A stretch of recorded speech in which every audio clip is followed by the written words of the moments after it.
Thank you, Gonzalo. It's a pleasure to be here. So good evening, everybody. I hope you can hear me okay.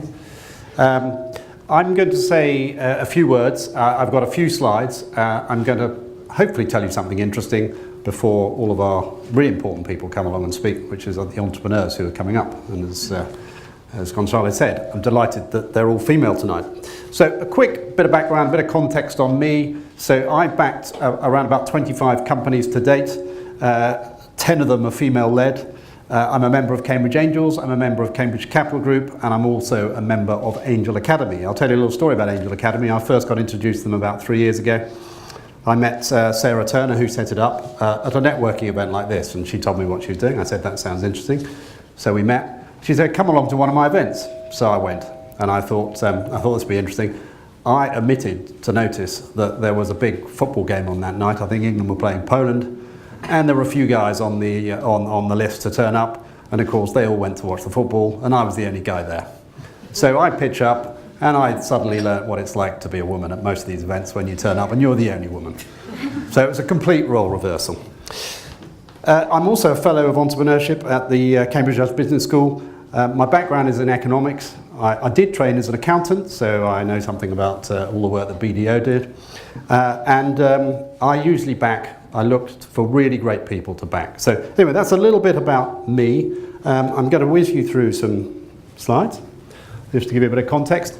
Now, if there's one message I'd like you to take away from tonight, it's not really about me, it's the importance of the digital economy. Now, I talk about, my mantra is the internet revolution. The digital revolution is the new industrial revolution, and it is a revolution. And many of the companies that many of the people are investing in here are exploiting the digital revolution. We've got still a big job to teach our politicians about what really matters in this country and where the growth opportunities are. But if you look at some of these numbers, the most important thing is the digital economy is growing at 6% per annum. Cambridge is growing at 7% per annum. And who says that technology doesn't create jobs? Because in Cambridge, the employment growth is 7.5%. It's actually higher than the GDP growth. Now, we'll be lucky if our economy as a whole grows at 1 to 2%. So when I'm investing, I am thinking about the digital economy. I'm not looking to invest in old companies, in old industry companies. There is value in that for some people, of course, but that's not what I focus on. The UK happens to be pretty good at this. It's a very strong digital economy. We're very good at it, and we've got a number of cities where we're very good at it. It's not just London. London is obviously a financial services centre of excellence. It's also very good in creatives. But if you really want hardcore technology, life sciences, software, this is happening in Cambridge, it's happening in Oxford, it's happening in Manchester, it's happening in Bristol, it's happening in many other cities, but mainly the big cities. When I talk about manufacturing, I'm not talking about physical manufacturing. I'm partly talking about that, which is roughly 10% of the economy, but it's reckoned that the digital manufacturing economy is worth another 10%. So that the real manufacturing economy is 20% of the UK. Unfortunately, our figures don't show that because all the digital manufacturing, which isn't measured well, is lumped into services, along with financial services and going down to the shops and spending in the shops. So these are very different things. So with that approach to the digital economy, these are some of the themes that I think about when I'm actually investing. These are some of the bigger picture themes that I think about when I'm looking for companies to back. Artificial intelligence is a big buzzword now. It wasn't a few years ago. I'll talk about SwiftKey in a minute. But SwiftKey didn't start off as an artificial intelligence play. When it started, it was predictive text for touch-screen devices. But by the time Microsoft bought it earlier this year, it was seen as an artificial intelligence play. Big data. What I really mean by this? Well, you've probably heard the statistic, 90% of data has been created in the last 2 years. So there's a massive growth in data. And you've got to do something with that data, because if you want to understand it, you've got to be able to analyze it. You've got to be able to measure it, you've got to be able to analyze it. You've then got to think about the security of that data, and we all know that's now become a significant problem. And we've got to think about the Internet of Things. Gartner reckon at the end of last year there are about 6.4 billion connected devices in the world. By 2020, it'll be 20 billion devices. That's huge growth. And all those devices are going to give us significantly more data to be able to analyze. And that will change the business models of many industries. I went to a presentation last night about disruption in financial services. And much of the informational advantage that the banks have and still have can be expected to be eroded away by some of these technology players. So, you've seen this from lots of people. I'm sure many of you in the room have your own investment criteria. These are mine. Different people have different ways of approaching this. But the first thing I look for is really, really good people. What I've got here is visionary founders. And usually I'm looking for a team of two. It's usually 2 men or 2 women. Occasionally it's 1 man and 1 woman, but most of mine appear to have been 2 men or 2 women. Those 2 people usually have highly complementary skills. One's usually the technical and the other's the commercial. But of course, it's different in each case. But broadly, that's what I'm looking for. The next thing they've got to have is something innovative. It's a really interesting piece of technology that nobody's thought of before. And of course, it helps if it's defensible. It helps if there's some IP, some intellectual property. And then sometimes people come to me and they've got a fantastic idea, but the market's tiny. So there's really no point. It's got to be a scalable market. And that was certainly the case with SwiftKey.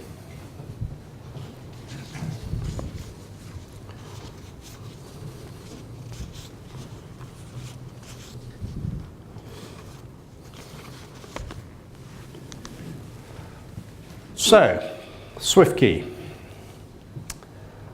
So I think I first met these guys in about 2009. They were 2 Cambridge graduates, as it happened, but by then they were already in London. One, I think at the time they were 22 and 28.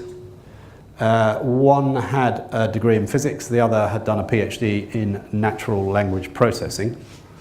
And that formed the genesis of the idea of struggling away with their big fingers on these tiny little screens on the old sort of T9 texting, and they thought there's got to be something better. And they tried it on their friends, and they tried it on their friends, and they kept on experimenting. They managed to get a grant from the TSB, or Technology Strategy Board, or Innovate UK as it now is. And that helped them retain some of their equity. They then managed to persuade a number of angels, including myself, to invest. There were quite a few of us, probably 10 or 15 angels from London and from Cambridge. Actually some from overseas. And I think we had 3 angel rounds over a period of 2 to 3 years. Octopus came in as an early stage VC investor, and they really were quite an early stage because it was quite a small sum they were investing. And then by that time the company was really starting to grow quite seriously, and Axel and Index came in from the US. The company did have an approach from a well-known public company, which will remain nameless, which wasn't the one that actually purchased it in the end. That was about 2 years ago.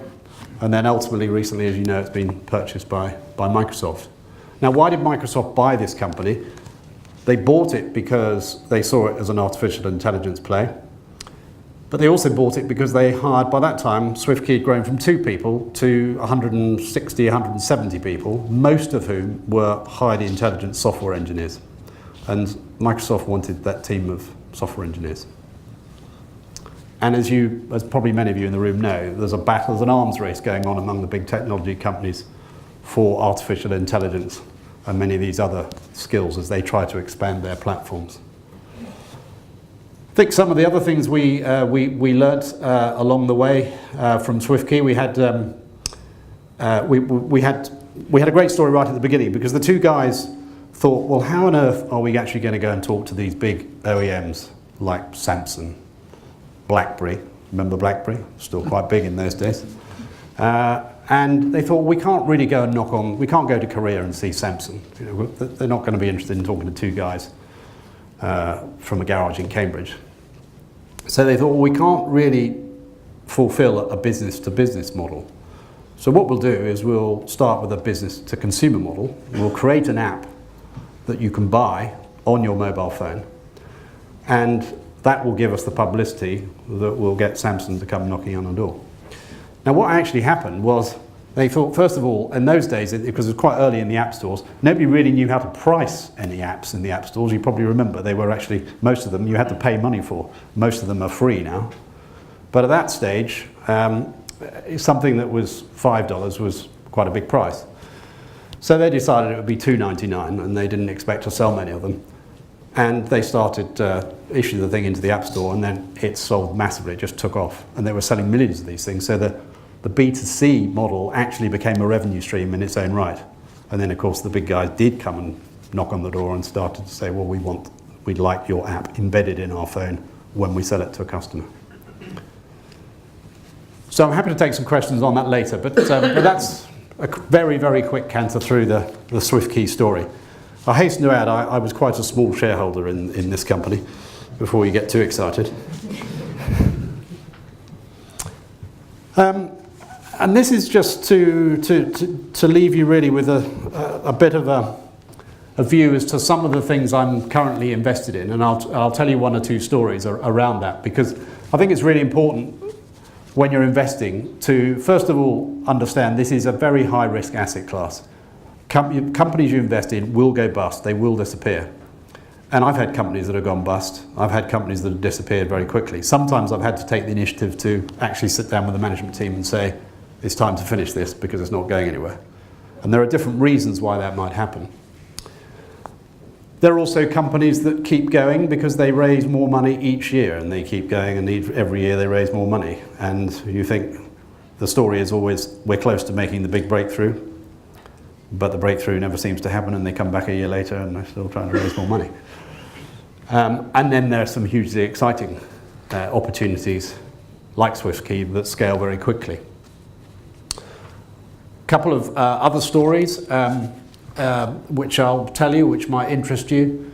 So there was a company called CenterStage, which was a remote, they call it RMM, remote monitoring and management. So if you've got a large estate of PCs and laptops, you want to make sure the right software is rolled out on all those devices, you might use their tool. So CenterStage, I was introduced, I actually went to a Thames Valley Investment Network event, and I took a company to go and present.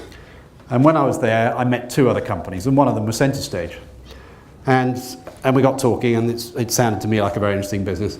So we agreed to meet for a business meeting in Ask Pizza in High Wycombe. And we had a business meeting, and the deal was sealed, and I invested in the company. And the CEO was a great salesman, and every time he came along with his stories about how the sales were going to be that, and every time the sales were never that, they were always somewhat less. But the guys actually delivered, and they met a US company called Autotask, that's up the top there, at a trade show, and Autotask said, we'd like to buy you. So being, we thought, reasonably savvy investors, we said, we quite like the sound of this, but we don't really want to sell all our shares to this Autotask company because they might be buying CenterStage on the cheap. We had a suspicion they might be selling it on the cheap. So we agreed that we'd take 80% in cash and 20% in Autotask shares. And that was the smartest thing we ever did, because Autotask 3 years later is now a $100 million company. So we've only got tiny amounts of shares, but we've had one bite of the cherry. We're going to hopefully get a second exit in due course. So fantastic, fantastic example. Different story completely. The Numi guys who are here in the room, I have had personal experience of using SyndicateRoom with the Numi guys. I met them through the Cambridge Judge Business School. I mentored them. It became clear that this was an interesting investment. The guys are very clever guys, far cleverer than me. And we put together a deal. I was the cornerstone investor, and then we've done 2 rounds so far on SyndicateRoom and brought in quite a number of other shareholders around it. So it's a good example of how the SyndicateRoom model works. So other companies I'll probably just quickly mention. ViewRanger, which is a B2C business, largely, or becoming a B2B, because its software is available for the great outdoors. So it's available on the Apple Watch now. And very interestingly, at Apple's launch about 6 weeks ago, when they launched the iPhone 7 and the new Apple Watch 2, View Ranger was used as a demonstration of an app that was going to be available on the Apple Watch 2, which for a small UK company is an amazing achievement. So it just shows you what can happen with these small companies with the very biggest players. So that's probably enough about those particular stories. I'm sure I've probably should have said some more things. I'm very happy to take questions on anything I've said or anything that might interest you from what I have said. So I'll open the floor. Questions. There's one back here. Hi. You talked about auto tasks. Would you say that sits right at the top of your investment portfolio as being maybe the most successful, or how does it kind of compare to the other projects that you've put your cash into? Well, it's a good question. It's certainly successful in terms of the size of the company. But it might not be the most successful for me, because it depends how you measure success. You know, do you measure it as a number of times return, or do you measure it at a multiple, or do you measure it as an internal rate of return? But you know, I don't know. I can't give you any financial measures because I don't know what the ultimate outcome will be. Great success story. It is a great success story, and I'm really pleased for the team that at Centre Stage, because they're still there working very productively with Autotask. So. One over here. At the end of the day, most of the UK companies get bought by Americans. So I'm going to ask the usual question: do you think it matters personally? Do you think it matters that we have no champions in this country? There are very few. Or do you think that the UK's role in the world going forward with Brexit is actually to develop these companies and to sell them to the Russians, the Chinese? Yeah. Well, I'm not going to get stuck into the Brexit subject. We'll be here all night. Can you hear the question? Can you hear the question at the back? Could you hear the question? Okay, great. So the question was about champions in the UK. I mean, I think it does matter. And you'll hear Sherry Kutu and others arguing about scale-up. And I think our ecosystem has now become very effective at promoting and helping and supporting startups, because we've got lots of accelerators and incubators and accelerators. But what we're not so good at is scale-ups. So if you take the SwiftKey example, could it have taken further funding and continued as an independent company? Potentially, yes. Of course it could. And there are plenty of other examples of that happening. So I think it does matter. So when you have a portfolio of early stage, how do you decide which ones to, follow the money when valuations start moving up? And do you have a system for follow-on decisions?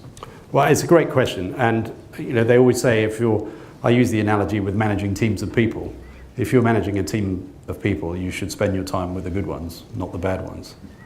It's exactly the same with companies and investments. And there's a danger that you get sucked into spending all the time with your bad ones, trying to sort out their problems. And then you don't facilitate enough time to be proactive with the companies that are doing really well. So it's a question of being disciplined, but it's an easy thing to say. It's much more difficult to do in practice. There's one at the front. What do you most focus on in terms of due diligence with really early stage companies? Yeah, again, a great question in terms of due diligence on early stage companies. I mean, everybody has their own way of doing due diligence, but you've got to do your homework. You've got to do research. My background is in researching companies, but you've got to judge the people. That's the first thing. You need to be able to trust the people. You need to be able to respect them. And you need to do some financial due diligence, and you need to do some technical due diligence. And often it's a case of asking the right people, because I don't know all the detail of the technology of these companies. I don't pretend to be an expert. I never will be. I'll know something about them. Hopefully I'll know the right person to ask. And that's a really important part of the due diligence. Any other questions? Or one more there? Yep. When is NewMe next raising money, and how many users do they have? How well are they doing? Well, we can go and ask them afterwards, because they're here. But they're at 3.5 million monthly active users. Not currently raising money because we raised money earlier in the year. So no current plans to raise money. But we'll see as we go into next year. We may be at a point where, the guys may be at a point where the users are growing so quickly, which is the case at the moment, that it would make sense to raise more money. Any more questions? I'll ask a question myself if you don't mind. Do you have any advice for women entrepreneurs and women investors or considering to become angel investors? Well, I think one of the things I've learned through Angel Academy and attending events like this is that there are actually lots of female entrepreneurs out there. The more difficult thing, surprisingly, seems to be to get women to be angel investors to invest in some of those companies. That appears to be the more difficult thing. So the best advice I can give to female entrepreneurs trying to set up is, like any entrepreneur, is to try and find the right investors for you. Investors that actually have some empathy with what you're trying to do, and that you have good chemistry with your investors, and that they can bring something to the party. So, i.e. they understand your business, or perhaps have some background in the industry that you're trying to target. Fantastic. Any more questions? I'll be all done. Simon, thank you so much. If you could join me, just thank you. Thank you.